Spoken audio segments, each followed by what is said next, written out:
ஓம் விஜய்க்கு தெம்மனை போற்றி, ஓம் விநாயகா போற்றி. விவாகரத்து வரை சென்ற கேஸ் சேர்ந்து வாங்கணும் அப்படின்னு நினைக்கிற தம்பதிகள் என்ன பண்ணலாம் அப்படின்னா, கருவாடு இருக்கு இல்லையா, அந்த கருவாடு எடுத்துக்கோங்க. ஒரு தட்டில் வச்சுட்டு அதுக்கு மேலே ஒரு ஃப்ளாட்டாக ஏதாச்சும் ஒரு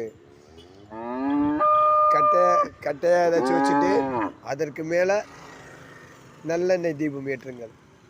மாந்தி தோஷம் நீங்கி நீங்கள் நல்வாழ்வு பெறுவீர்கள். இது வந்து பார்த்திங்கன்னா கேரளாவில் நடக்கிற பரிகாரம். இதை செய்து பாருங்கள், நிச்சயமாக பண்ணணுண்டு. விவாகரத்து ஆகாது. விவாகரத்து ஆகாமல் நீங்கள் கணவன் முறையை சேர்ந்து வாழ வேண்டிய வழி. இது என்றைக்கு ஏற்றலாம்? செவ்வாய், புதன், ஞாயிறு 3 கிழமையில் ஏற்றலாம். செவ்வாய் வந்து நம்மளுக்கு ஆண்களுக்கு வந்து, பெண்களுக்கு வந்து ஆண்கள், சரியா? அதே போல் வந்து ஞாயிற்றுக்கிழமை ஏற்றலாம். புதன்கிழமை வந்து வக்கீல் வந்து புதன்கிழமை சொல்லுவோம். அதனால் இந்த மாதிரி பரிகாரத்தை யூஸ் பண்ணுங்கள். நிச்சயமாக உங்களுக்கு நல்லதே நடக்கும். நன்றி, வணக்கம். நம்ம சேனல் லைக் பண்ணுங்கள், கமெண்ட், சப்போர்ட் பண்ணுங்கள், சப்ஸ்கிரைப் பண்ணுங்கள். வணக்கம்.